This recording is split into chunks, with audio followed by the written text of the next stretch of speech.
Hello दोस्तों, आप सभी का स्वागत है एनीमे की इस दुनिया में। तो इस एपिसोड के स्टार्टिंग में हम देखते हैं कि एक लड़की एक जख्मी लड़के को बर्फीले मौसम में खींचते हुए आगे लेकर जा रही थी। तभी वो लड़की देखती है कि सामने से कुछ भेड़िए उसकी तरफ आ रहे हैं और पीछे से साओ। अब इसके थोड़ी देर बाद वो भेड़िए लड़की पर अटैक कर देते हैं, मगर टाइम रहते साओ उन्हें अपनी फायर पावर का यूज करके वहाँ से भगा देता है। और फिर जब वो उस लड़की का चेहरा देखता है तो वो शॉक हो जाता है, क्योंकि वो लड़की और कोई नहीं बल्कि जनरल मैन की बेटी राय थी। लेकिन साओ को ये समझ नहीं आ रहा था कि वो यहाँ पर कैसे हो सकती है, क्योंकि कुछ टाइम पहले रे की स्पिरिट तो हमेशा हमेशा के लिए गायब हो गई थी। और ये मिस्ट्री यहीं पर खत्म नहीं होती है। दरअसल वो लड़की जिस लड़के को खींच रही थी वो और कोई नहीं बल्कि बचपन का साओ होता है। ये सब देखकर साओ अपना काफी ज्यादा शौक हो जाता है कि ये सब हो क्या रहा है, ये जगह मुझसे हेल्यूसिनेशन करवा रही है। अब क्योंकि छोटे साओ की हालत काफी खराब थी,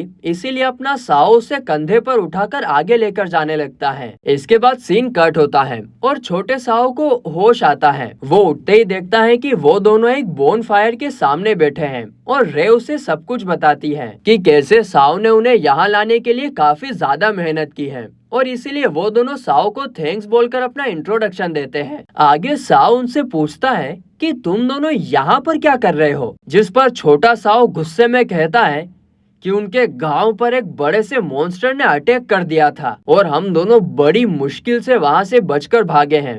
दरअसल हम यहाँ स्नो किंग से मिलने के लिए आए हैं। हमने सुना था कि वो काफी पावरफुल है, शायद वो उस मॉन्स्टर से लड़ने में हमारी कुछ मदद कर पाए। यह सुनकर साओ के मन में आता तो है कि यार कुछ तो अजीब है, ये दोनों उसी तरफ जा रहे हैं जिस तरफ मैं जा रहा हूँ। साथ ही में यहाँ पर उन लोगों को भेड़ियों का भी डर लग रहा था और इसलिए साओ कहता है कि चलो मैं तुम लोगों के साथ चलता हूँ, इसी बहाने मैं भी अपनी मंजिल तक पहुँच जाऊंगा। और ये सुनकर वो दोनों काफी ज्यादा खुश होते हैं और सफर पर निकल पड़ते हैं। इसके बाद जब वे लोग बर्फीली वैली में से गुजर रहे थे तब हम देखते हैं कि उन तीनों की हालत काफी ज्यादा खराब हो रखी थी, क्योंकि सामने से लगातार बर्फीली ठंडी ठंडी हवाएं आ रही थी। और फिर जब छोटा साओ बहुत हिम्मत दिखाकर चलते चलते आगे जा रहा था तब रे बड़े साओ से कहती है कि छोटा साओ हमेशा से ऐसा ही रहा है, वो किसी भी काम को करने से कभी पीछे नहीं हटा है, हमेशा हिम्मत करके उस काम को पूरा किया है। अब ये कहानी पूरी हो पाती उससे पहले ही उनके ऊपर और सारे भेड़िए अटैक कर देते हैं। वो तो सही टाइम पर राजू नंबर 1 और राजू नंबर 2 आकर उन लोगों को बचा लेते हैं। वो लोग साओ से कहते हैं कि आप आगे जाइए, हम इन भेड़ियों को संभाल लेंगे, जिस पर साओ एग्री करता है और फिर छोटे साओ और रे को लेकर आगे निकल जाता है। मगर तभी बुरी तरीके से थकावट के कारण रे नीचे गिरकर बेहोश हो जाती है। तो वहीं दूसरी तरफ हम ये भी देखते हैं कि भेड़ियों से लड़ते हुए राजू नंबर 1 और राजू नंबर 2 दोनों पूरी तरीके से जम चुके थे।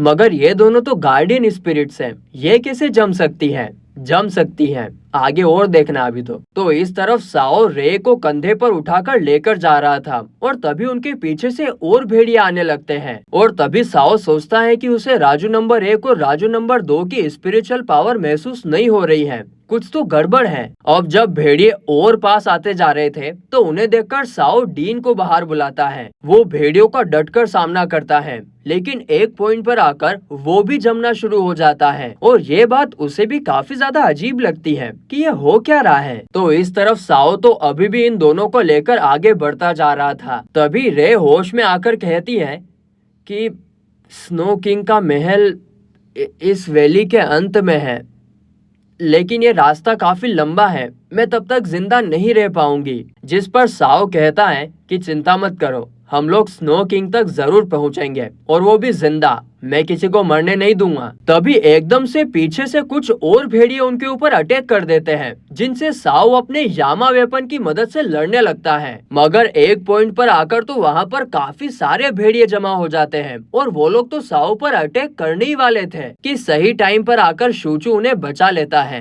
तो वहीं साओ के पूछने पर कि शूचू तुम बर्फ में जमा नहीं हुए, शूचू बताता है कि उसने अपनी स्पिरिचुअल पावर का यूज करके एक फायर रिंग क्रिएट की है जो उसे जमने से बचाएगी। जिस पर साओ कहता है लेकिन वो सिर्फ तुम्हारी स्पिरिचुअल पावर का ही नहीं बल्कि तुम्हारी तुम्हारी रिमेनिंग सोल का भी यूज कर रही है। अगर वो खत्म हो गई तो तुम डिसअपियर हो जाओगे। जिस पर शूचू कहता है, लेकिन अगर आपको कुछ हो गया तो मेरी पावर्स का तो वैसे भी कोई मतलब नहीं रहेगा। बस इतना कहते ही वो भेड़ियों के साथ लड़ने के लिए आगे बढ़ जाता है। इसके बाद वो एक एक करके सभी भेड़ियों को पीटने लगता है और साओ उसके पीछे पीछे आने के लिए कहता है। आगे हम देखते हैं कि शूचू सभी भेड़ियों को खत्म करते जा रहा था और साओ और इन दोनों के लिए रास्ता बना रहा था, मगर तभी बुरी तरीके से थकने के कारण छोटा साओ नीचे गिर जाता है और कहता है, तुम लोग आगे जाओ, थोड़ी देर बाद मैं तुमको ज्वाइन करता हूँ। मैं काफी ज्यादा थक चुका हूँ, मैं अब आगे नहीं जा सकता। जिस पर साओ उसे अपना हाथ देकर हिम्मत देता है कि हम लोग साथ में आगे जाएंगे, तुम हिम्मत रखो। इधर शूचू उन लोगों के आगे बढ़ने के लिए रास्ता बनाते जा रहा था और इसी दौरान साओ सोचता है कि उसने आज तक इतना खतरनाक बर्फ का तूफान कभी नहीं देखा। ये तूफान ना ही सिर्फ हमारी कॉन्शियसनेस को वीक कर रहा है, बल्कि हमारे पास्ट को भी खुरेद रहा है। और फिर तभी हमें पास्ट का सीन दिखाया जाता है, जहाँ पर साओ अपने छोटे भाई को लेकर कहीं पर जा रहा था, मगर आधे रास्ते में उनके ऊपर कई सारी इविल स्पिरिट्स अटैक कर देती हैं। और जैसे प्रेजेंट में शूचू भेड़ियों को खत्म करके उन लोगों की मदद कर रहा है, वैसे ही पास्ट में उसकी एक पुरानी गार्डियन स्पिरिट जिसका नाम यूजिन था, वो उनकी मदद कर रहा था। और तभी एकदम से छोटा साओ एक वॉइड जैसी जगह में फंस जाता है, जहाँ पर उसे अपने आसपास कई सारे लोगों की हंसने की आवाज सुनाई देती है।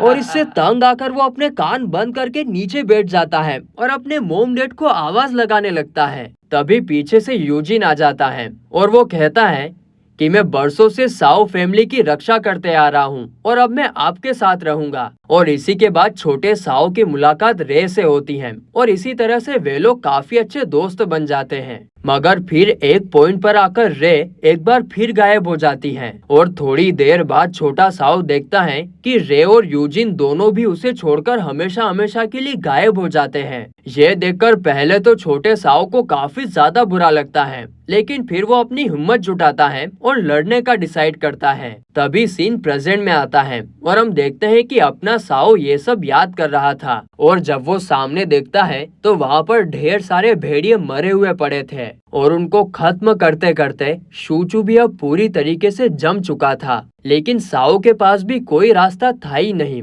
और वो ना चाहते हुए भी इस बर्फीली वैली में इन दोनों को लेकर आगे बढ़ने लगता है। तभी उसे अपने सामने से लाइट आती हुई दिखती है। ऐसा हो रहा था कि मानो प्यासे को पानी मिल गया हो। उसे लगता है कि वो स्नो किंगडम तक पहुंच गया है और इसीलिए वो काफी तेजी से भागता हुआ बाहर निकलता है, लेकिन बाहर कोई किंगडम नहीं बल्कि बर्फ ही बर्फ थी। तभी रे चलते हुए आगे जाती है। हालांकि साओ उसे रोकने की कोशिश करता है, मगर इससे पहले ही रे को चारों तरफ से बर्फ घेर लेती है और फिर हमें पता चलता है कि ये लड़की रे ना होकर स्नो किंग है, जो साओ से कहती है कि मैं तुम्हारी परीक्षा ले रही थी और तुम्हें इधर उधर घुमा रही थी ताकि तुम्हारी सारी गार्डियन स्पिरिट बर्फ में जम जाए। और ये देखकर तो साओ की और हमारी आंखें फटी की फटी रह जाती हैं। और फिर गाइस, इसी के साथ ये एपिसोड यहीं पर खत्म होता है।